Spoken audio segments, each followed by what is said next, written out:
Welcome to Something to Talk About from the Bainbridge Island Senior Community Center. I'm Reed Price, and today we're going to be talking about changes at the intersection of 305 and Winslow Way.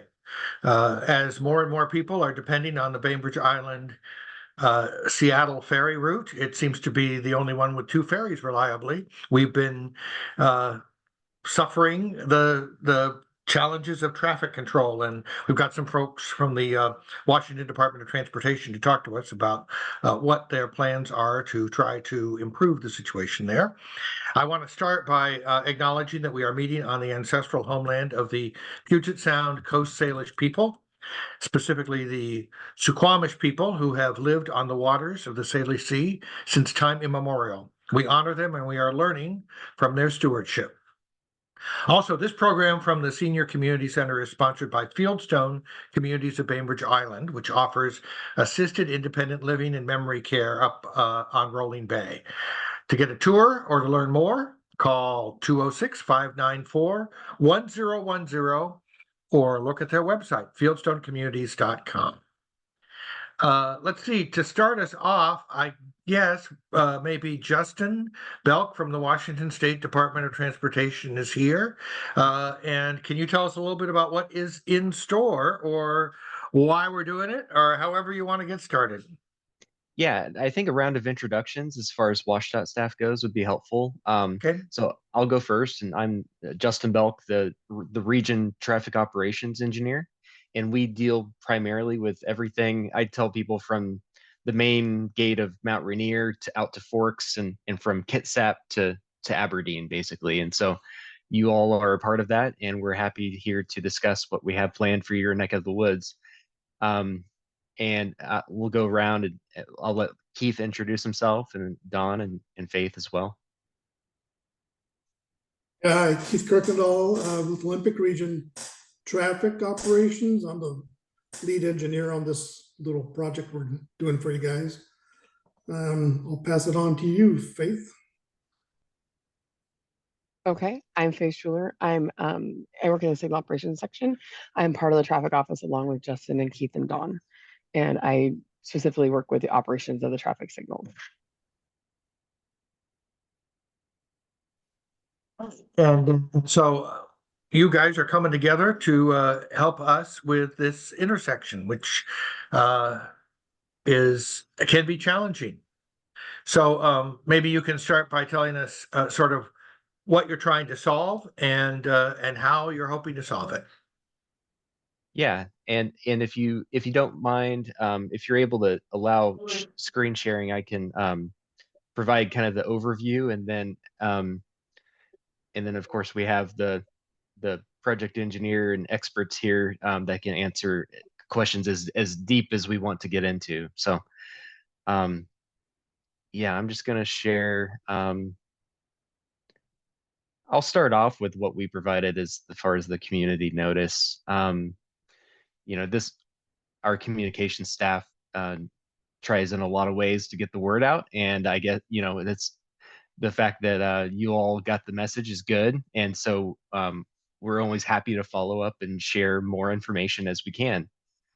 So here's just one of the briefings on this, and there's a few graphics that was on the website that I can kind of use as the starting point. So as you all know, we're talking about the approach to the Winslow Ferry, and mainly, our area is focused on the two locations of Winslow Way and SR 305 and Harborview Drive and SR 305. And as Reed mentioned, there's challenges here, and a lot of those challenges go way back. We've been trying to balance a lot of the different needs for decades. That none of you are strangers to, over the years, there's always been this, when the ferries are busy, sometimes it stacks up quite a ways. And while we've tried over the years to limit the amount of blocking that happens through the intersections, and try to also accommodate local traffic as you get around the businesses and residences of the area. Sometimes driver behavior and other factors play into all that you experience every day, and kind of make that this area a challenging thing. And so, you know, and then the community grows and more development happens, and the ferries, you know, they're just as busy as ever. So we've been trying to, in various ways, with pavement markings or signage or what have you, we've tried what I'll call fairly light touches for many years, and trying to tweak how we manage those different interests out there. But one thing that we're really kind of shifting into high gear here soon, that we think will be very effective, and what has been successful at other areas, is you're not the only ferry terminal that has these challenges. So we're going to employ a lot of similar strategies that have been successful elsewhere at other ferry terminals along the Puget Sound. So, and so, you know, this is the area we're talking about, and I'll back up and we'll talk about just kind of starting from the north and heading south toward the ferry. So pretend like you're driving to the ferry. So up is south, and you're heading into the ferry to go to Seattle. I don't know if you can see my mouse cursor. You can see it. Yeah. Okay. So basically, this is the diagram that we shared on the public website, and it's meant to illustrate some things, and it's good at illustrating some things and not as good at others. But what I want to emphasize is that while there have been 2 lanes heading towards the ferry, we get people trying to turn on and off at Winslow Way and Harborview Drive, and of course turning on to Harborview Drive and Winslow Way. And so for the first time ever, we're going to say, okay, the ferry lane is the curbside lane, the right-hand lane, and we're going to make it clear, more clear than ever. We don't want people to turn on and off of Winslow Way to and from that ferry lane. So think of it as a storage lane while you're waiting for the ferry. That right-hand lane is meant to try to accommodate that queuing. And we will serve that lane only with a green light at the signal Winslow Way and the signal at Harborview Drive. There will be a traffic signal phase green light dedicated to that ferry line. And then separate from that, when that turns red, then we'll serve everybody else in the lane next to that. And so you'll be able to make a left turn, a right turn, and a through with the left-hand lane in a different set of traffic signals that will align with that. And so the pavement markings, signs, and the traffic signals will all communicate which lane and when to go. Meanwhile, it's not showed here, but we're going to have no right turn on red signs, and so traffic from the side streets will have their own traffic signal green as well. We don't want people to enter the ferry queue from the side streets. We want people to go around and get in line. Of course, we can't control everybody, but this will be our way to provide dedicated time with the traffic signal timing and dedicated space with the lanes and the markings, to try to separate out these different streams of traffic as best we can. We're going to refresh the do not block markings and those signs as well, and hope to get everyone's understanding in line with each other and to the best we can. And enforcement might be a challenge, but if anything, it'll be more clear than ever how we're trying to manage these things. And I'll just go to Harborview Drive, where all the same principles apply. We've got the do not block indications on the pavement through the intersection. We want people, just like at Winslow Way, to stay in the right lane if you're waiting for the ferry. You'll get your separate green light. When that turns red, we'll serve the other lanes as well. The left turn through and right movements for local traffic will have their green lights.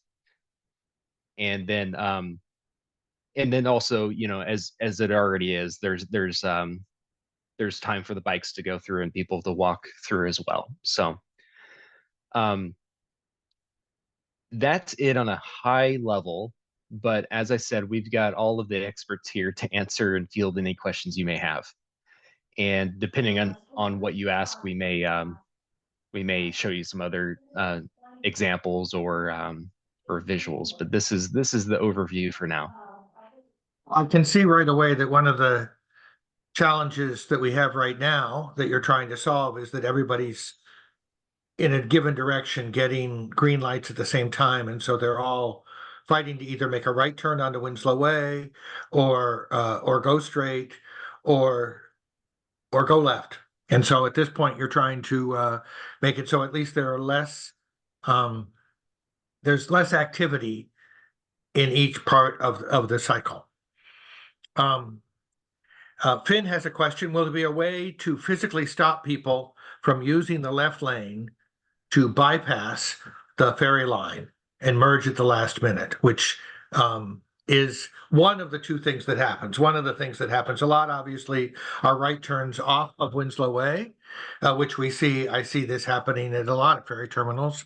Edmonds has the same problem where there's more traffic than there are, sort of closed off areas.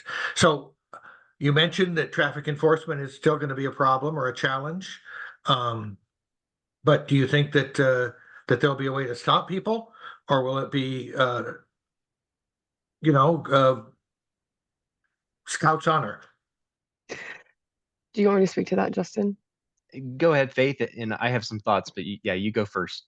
Okay, so just from a high clip signal operation standpoint, what we're going to do for the sequence of the way that the phases work is we will have it set up to where there's actually a detection on the far side of the intersection. And if there's a car sitting there, then we will not let the traffic for the ferry go.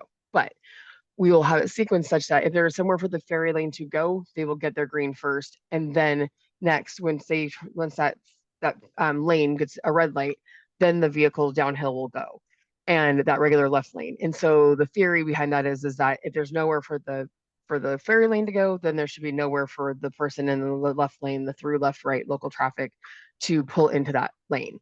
Also, it is clearly signed for local in the left lane and ferry lane in the right lane. Of course, there's a certain amount of it that's Scout's honor, of course, but that's kind of the way we've sequenced it, such that we are trying our best to make sure the ferry lane goes first, so it should fill in, and then once they get their red, then the regular vehicle lane goes.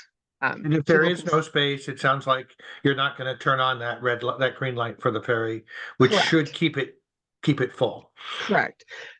That's kind of the sequence that we're going in, such that we can try to minimize that impact that you guys are concerned about. So that's what we're doing from an operational standpoint. Thank you, Faith. Justin, did you have something to add to that? No, that's exactly what I hope she would describe. And yeah, so just basically by having these dedicated phases and serving them when it makes sense to, things will be tighter, and it won't be as easy to squeeze in like they do now. Or if they do, they'll be blocking, and that will be a very clear violation. So we've got state patrols concurrence on this, and so to the extent that they can enforce it, they can. And then the local jurisdiction, Bainbridge Police as well. Not going to speak for their resources, but when people do cheat, it should be pretty clear that they're sticking out like a sore thumb. Yep. Okay, Rita had a question, and then we'll go to Flory. Hi, I was wondering why you don't just divide that right lane off with some cones, and not only cones, but the things that go in permanently, so that nobody can turn into that right lane from that local lane. Why don't you just put a barrier up there to make it real? I can kind of speak to that. We're just very limited with the amount of width we have there to do anything of that sort. We wanted to do more, but we're going to use an 8-inch wide lane line as something of a deterrent, a bit of a barrier there. And along with all the signing and the pavement markings, I think we're Probably be in good shape. Okay, so Yeah. otherwise, but if you took out that bike lane that comes out, that green bike lane, you'd have enough room. Is what I'm saying. Okay, I just yeah. wondered, that seemed like the logical thing to me, but. You We know, just put the Well, bike lane in, I think. Right, right. Yeah. Flory, do you wanna raise I your understand. question? right, Yeah, I put it in the chat. I was saying there are at least 3 of us on this call who live on Harborview Drive, in Eagle Harbor condos. And when the ferry traffic is light, we usually stay in the right lane to turn right onto Harborview Drive. Can we continue to do that if there's no ferry traffic in the right lane? Or are we just going to be shunted into the left lane and have to turn right from the left lane? So there will be the no right turn on red to help keep you safe from these different streams of traffic, and so definitely wait for the green to make your right turn. But to the extent that you are both local traffic and then at that time ferry traffic, I think it's reasonable that you can make a right turn, when it's not when your right turn doesn't block the intersection and it's not too stacked up. So I think it's completely reasonable when ferry traffic is light, that as long as you adhere to the traffic signal phases and the signage yourself, go ahead and get in line. Yeah. Okay. So it will be physically possible to drive into the right lane. That won't be like cordoned off or. Correct. Yeah, Okay. you'll be able to make that right You're turn. talking about the right turn from Winslow Way into the center lane so you can get down to Harborview Drive? Is that what you're asking, Flory? I'm asking if we can go in the right lane on what is it, Olympic? Is that what they call it? Yeah, if we could go into the right lane and just turn right from the right lane if there's very light ferry traffic. Sometimes there's nobody in that lane. So Yes. one of the components to that, oh, go ahead, Justin. No, I was gonna say, go ahead, Faith. Yeah, but you're talking from Harborview Drive directly into the ferry lane. Yeah. No, I was talking about if you come down from Winslow Way Oh. and you get into the right lane on Olympic, can we get into that right lane and turn right onto Harborview Drive to get home? So to get home okay, so yeah, you turn from Winslow onto Olympic, the highway. You'll be coming into this left lane, Okay, and it may feel awkward, but please wait for the green for that left lane to make a right turn across here.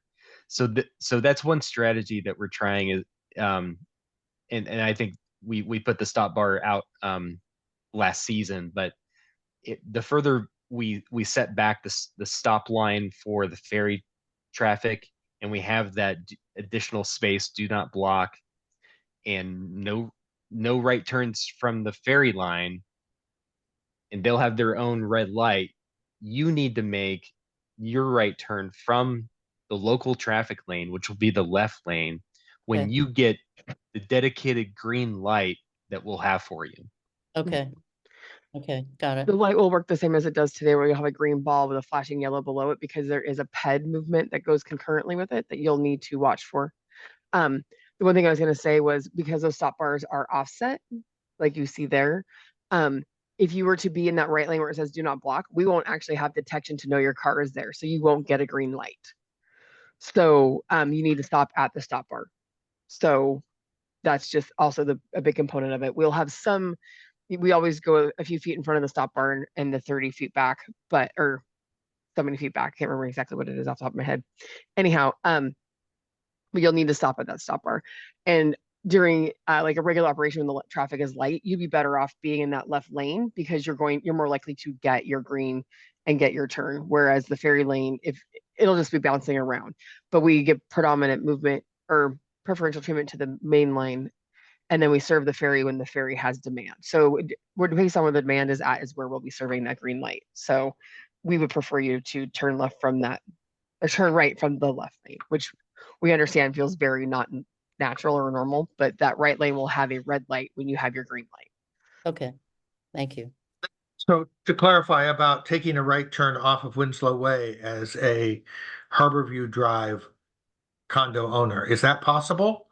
Or will that far right lane, the right turn lane disappear not only for ferry traffic, but for local traffic?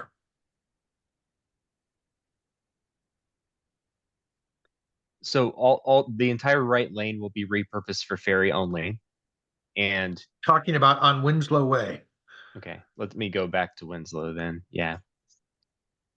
Oh, I recognize that 305, the entire right lane is, but the part that isn't illustrated here is the right turns that people make off of Winslow Way trying to join the ferry line, which you're working to stop because you're going to fill up that ferry line and not offer space for people to cram in there. But would Flory, for example, be able to go through that intersection and take a right into the middle lane from Winslow Way? Or does she have to come down 305? You can still make that right turn or just be into that inside lane, the left lane. We're just limiting that movement to that local and transit only. Okay, I think that answers the question. Barbara Okota, you have a question. I have a comment and a question, and I think these are probably addressed to Joe Clark. So I live on Cave Avenue and can see from my balcony and hear from my balcony the intersection of 305 and Winslow Way. And I want to commend whoever is trying to manage that traffic from your office on the weekends. They are getting an incredible workout with the signaling and the whistling and everything. So I truly appreciate that. I'm wondering, are you going to have additional people assigned while this new traffic flow system, becomes more familiar to people? So first off, I want to give credit to the ferry system for that, because that is their contract worker who is out there directing traffic on the weekend. Oh. They, much like they do in Kingston and Edmonds, they hire contract folks to direct traffic at those cross streets. We simply don't have the staffing to manage the ferry traffic. The days that work best are when they have that lane staffed to prevent that cutting in line and those turns. So I have to give that credit to them. For us, enforcement is tricky there, because in order for us to cite the violation, we have to witness the violation. To witness the violation, we have to be there. And generally, if someone is standing there, then the violations don't occur. So it kind of becomes a vicious cycle. And that traffic control, the traffic direction on those busy days is what works best. Do you anticipate, Chief Clark, that there will be any challenge for your smaller staff in alternate routes and activities on High School Road or on Winslow Way? And maybe you're seeing some of that already. I don't think anything more than usual. This new pattern is similar to what was in existence before. It's just with the new light controls, it's going to be much safer and much more apparent, particularly for folks that aren't local here, to understand what lane they need to be in for where they want to go. I just encourage people to be cautious. I think one of the things that we want to focus on here is for people that live on the south end of the island in particular, is kind of creating that habit of using High School Road to access the ferry line from 305 and not, trying to depend on whether the signs are out, because after this, they're going to be out all the time. And, or whether there's a line or not. So the habit that we need to form is, if you're going to the ferry, use High School to get to 305 and then the ferry all the time. Yep, I know when we take the senior center bus across, we are now rerouting ourselves and giving ourselves a few more minutes to get from downtown up to High School and then over. But then you'll be able to get on as soon as you can A question about cameras or automatic citations. You know, I know about right turn cameras that I've seen in Seattle where they flash at you and send you a ticket.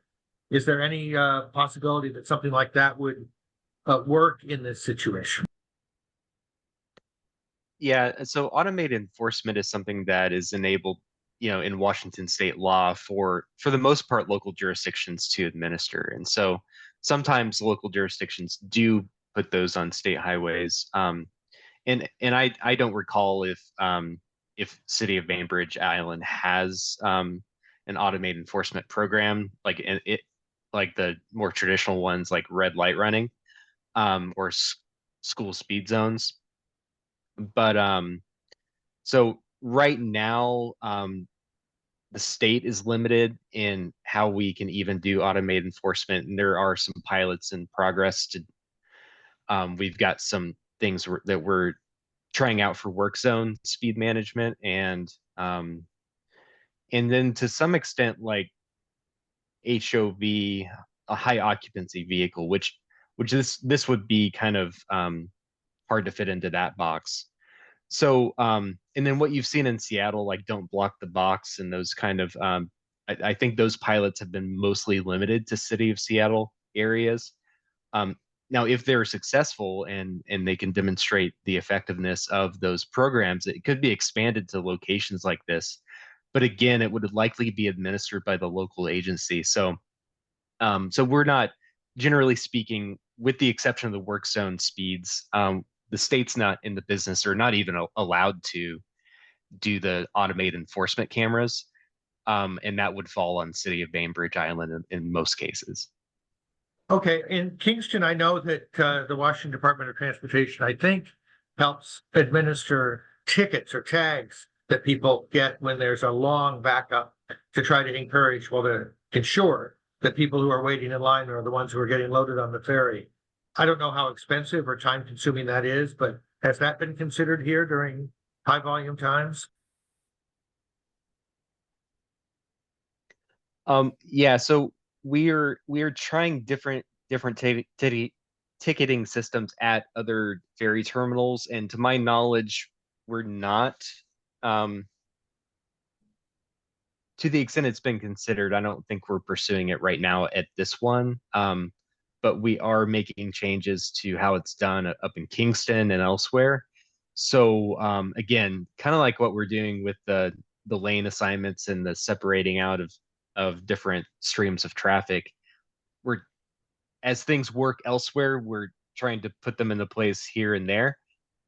So I mean, we could see more of that, and you could see that here, but not right now. It's only the lane configurations that's changing. Okay, a question again about regulating traffic flow that will now be on High School Road. Whether that's there's an anticipation of a lot more traffic there because of this. And I guess that would be a question for the local police, for Chief Yeah, Clark. That's something that we'll have to monitor as these changes take place. The backup on Winslow, happens occasionally. And I know, occasionally we see it back up on High School Road. Those are relatively rare, and we do monitor that when it occurs. So we'll see how it goes when these new changes come into effect. The other thing is, and we see this all the time, it's really transient. I recognize that and I like Chief Clark really appreciate the contract traffic control there, because it obviously makes a huge difference. But I know it's also a cost, and the ferries are not in a position where they're rolling in dough these days. So it's an expense. Rita, did you have another comment? Yes, I did. I just wondered if there would be some signage like down, like if you're on Miller Road or Fletcher Bay Road, the signs that say to ferry loading or something, if there'd be some signs around just until people get used to it, that they have to go on High School Road to be able to load on the ferry. We would put that down as probably a good suggestion. to keep in mind as we watch what's happening, as Chief Clark was saying. So there's going to be a transition period. The changes are going to start in terms of new painting and lights and all, I understand, on June 1st. So what can we expect? How long is the interim? What kind of disruption will happen starting Saturday? So, due to the weather forecast and the timing of how all this kind of has to happen in tandem, we have pushed out to June 11th, and the team can correct me if I'm wrong on that date, but June 11th now is our better weather day, and it's important for us to make the pavement marking changes, the signing changes, and the new electrical signal changes all at once over the course of one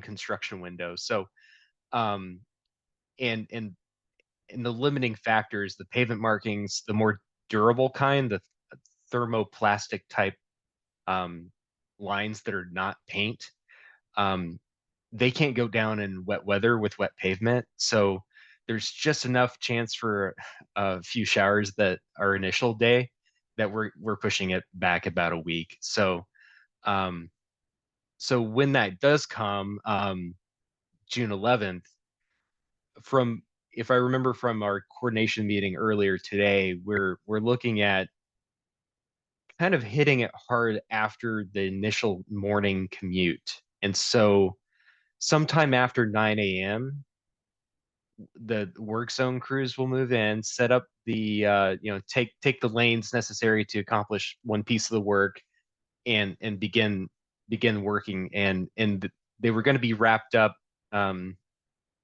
basically that same shift. So if that is I don't know if that answers your question, or if you want more detail, my team can provide that. It sounds like you're hoping it will be one day of disruption if all goes well. And you need to obviously have the weather cooperate, which until July 5th, we can't really say. But and so rather than coming up on this weekend, you're looking at the 11th, which would be a Tuesday. Correct. Yeah. And we made that change just this morning. We have not communicated that out yet. Yeah. Well, now you have. Yeah. Okay. Any other comments or questions about this? It sounds like it's a noble effort, and I hope that it helps. It certainly will make it clearer to people who are violating. They will have a harder time saying, "I didn't see any of those signs," which is what they always say. Right. So so we're going to make that's where everything comes into play. That's where we hope the clear traffic signals and the timing with those match up to clear signs and markings, and hopefully everyone gets the message. And there may still be challenges in some transition period, like you said, but we do hope that this is more intuitive for people that are not familiar with it, and it might be more akin to what they see elsewhere. And we also, of course, we want it to work for the people who live in this vicinity. So thank you for your time. You're welcome. And I have, in places like Edmonds or Kingston, it's pretty clear to me that if I'm in a dedicated ferry line, that when I shouldn't be, and vice versa. And so I hope that clear signage going up 305 will do as you hope. And it may be a little weird for Flory and company to take a right turn in front of the ferry line, but I think those lights that Faith was talking about will make it clear. So thank you very much for your time, and we appreciate it.